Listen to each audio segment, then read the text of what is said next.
இப்போ வந்து side join பண்ணிக்கலாம். இந்த கை சுற்றளவு நான் மார்க் பண்ணியிருக்கேன், மறுபடியும் வச்சு காட்டுறேன் பாருங்கள். ஓகேவா?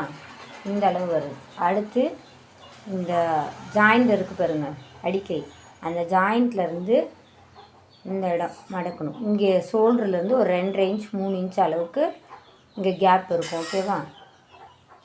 வச்சு மார்க் பண்ணிக்கணும். ஓகேவா? இப்போ 2 அளவும் மார்க் பண்ணியாச்சு. அடுத்து இந்த ஆம்கோல் சுற்றளவு இருக்குது பாருங்கள், இந்த ஷோல்டர்லேருந்து இந்த ஆம்கோல் சுற்றளவு வச்சு பார்க்கணும் கரெக்டாக இருக்கா அப்படின்னு சொல்லிட்டு. கரெக்டாக இருக்குது. ஓகேவா? அடுத்து இந்த கழுத்து இறக்கம் இருக்குது பாருங்கள், அந்த இடத்துலேருந்து இந்த ஜாயிண்ட்டை வந்து நம்ம வச்சு பார்க்கணும். ஓகேவா? இப்போ இந்த இடம் வருது, கரெக்டாக இருக்குது. ஓகேவா? இந்த இடம் வருது எனக்கு. இருங்க, அதை மார்க் பண்ணுறேன். இந்த இடம். ஓகேவா? அடுத்து இடுப்பு சுற்றளவு வந்து நான் வந்து ஃபஸ்ட்டே அளந்து இங்கே ஓரத்தில் ரஃப் அடித்து வச்சுருக்கேன். இப்போ கரெக்டாக இருக்குது. இப்போ நம்ம என்ன பண்ணணும் அப்படின்னோம்னா, இந்த ரஃப் அடித்த இடம், அடுத்து இந்த இடம், இந்த இடம், 3 இடமும் நம்மளுக்கு ஸ்ட்ரைட்டாக வரணும் ஒரே கோட்டில். ஓகேங்களா? ஓரத்தில் ரஃப் அடிச்சுக்குங்க. அடிச்சுட்டு இதெல்லாம்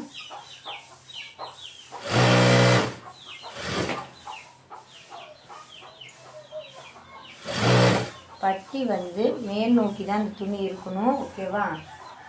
பட்டி பீஸ் வந்து நான் செக் பண்ணி பார்த்துக்கிறேன் எந்த இடம் வருது அப்படின்னு சொல்லிட்டு. இங்கே வருது. ஓகேங்களா?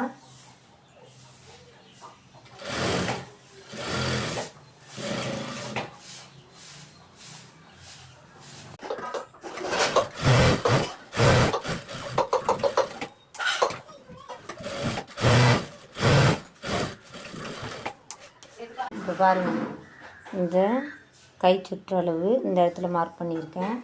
அடுத்து இந்த இடம் ஜாயின் பண்ணுறதுலேருந்து இந்த சுற்றளவு இங்கே வந்திருக்கு நமக்கு. ஓகேவா? அடுத்து ஆம்கோல் சுற்றளவு இந்த இடத்துல தான் வந்திருக்கு. இந்த ஃப்ரண்ட்டு கழுத்து இறக்கத்துலேருந்து இந்த இடம் மட்டும் ஒரு கோடு இங்கே போயிருக்கு. ஓகேவா? இந்த இடத்துல வந்திருக்கு எனக்கு. ஓகேவா? அடுத்து இந்த பட்டி சுற்றளவு இருக்குது பாருங்கள், இந்த பட்டியும் வந்து சைடு ஜாயின் பண்ணும்போது மார்க் பண்ணிக்கோங்க. இந்த இடம் வருது.